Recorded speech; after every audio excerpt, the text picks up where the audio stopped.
Dotkova čiapočka.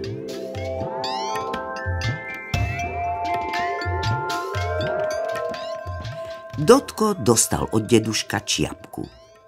Ale aká len to bola náramná čiapka. Leskla sa ako hodváb. Stužku mala ako ocková sviatočná čapica a tá sa veru Dotkovi veľmi páčila.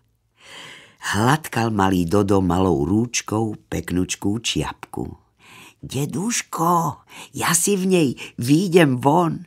Nechoď, Dotko, je veľký vietor, vzal by ti ju, varoval ho detko. Vietor sa oprel do okna izbičky a hrozil. Vezmem čiapočku, vezmem. Ale čiapočka zároveň prosila a lákala. Len si ma ty daj na hlavu, Dotko. Vzal si chlapček čapicu na hlavu a vyšiel na ulicu. Povedal som ti, vezmem, hučal vietor.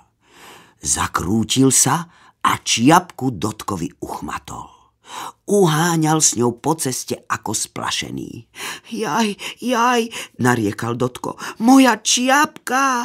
A utekal za nimi, lenže vietor veru nedohonil. A čiapočka sa smiala.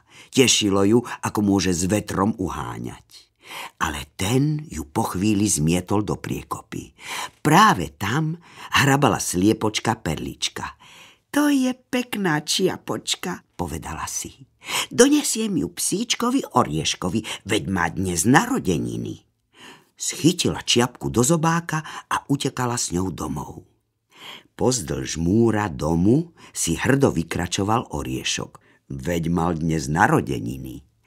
A sliepočka mu blahoželala.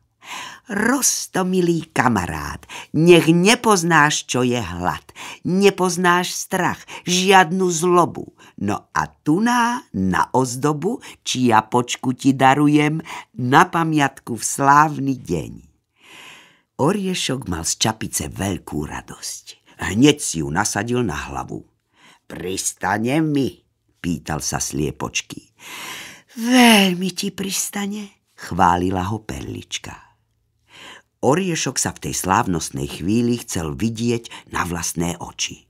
Bežal k rieke, naklonil sa a v tom mu vietor čiapočku vzal a zhodil ju ďaleko do vody. Čapica plávala a plávala, pekne sa jej plávalo. A tu odrazu stojí na brehu švárny žabiak, celý vychystaný na cestu, krátke nohavice, pletené pančucháče, na chrbte batôštek. Uvidel čiapočku. Joj, to je pekná loďka, zaradoval sa.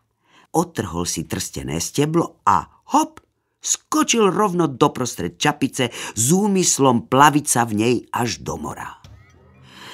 Malý Dotko stojí na ceste a plače pre svoju stratenú čiapku. Žabiak sa nad chlapčekom zľutoval a čiapočku mu veru vrátil.